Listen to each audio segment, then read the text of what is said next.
এরপরে ফোন দিতাছো কি অনেক চুলকায়? না, প্রাক্তন হইলেও তো আসিলা, একটা সুখবর আছে, এটা দেওয়ানোর জন্য ফোন দিছি। তোমার সুখবর দিয়ে আমার লাভটা কি? আমি কি করবো? আমি কি তোমার ঘর করে এখন ওর ডিভোর্স লেটার পাও নাই?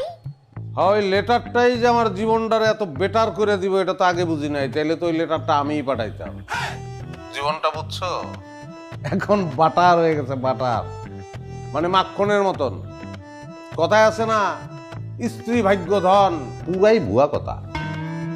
তুমি আমার জীবনটা কুফা ছিলা, কুফা। তুমি যাওয়ার পর থেকে একটার পর একটা খালি সুখবর আসতেছে, একটার পর একটা, খুব ভালো লাগতেছে। আচ্ছা শোনো, তোমার ওই মামা আছে না, যে সব সময় মা মা করে তোমার কানে কান পরা দেয়, তারে খবরটা দিও। হ্যাঁ, চান্দিটা ফাইটে যাব, সেই খবরটা আবার আমারে দিও। এহ, আমার না এত টাইম নাই, ঠিক আছে? ফোন রাখো। আরে না পাগল, রাখুন কেন? শোনো, প্রমোশন হয়েছে আমার, বাসা লইছি 2000 স্কোয়ার ফিট।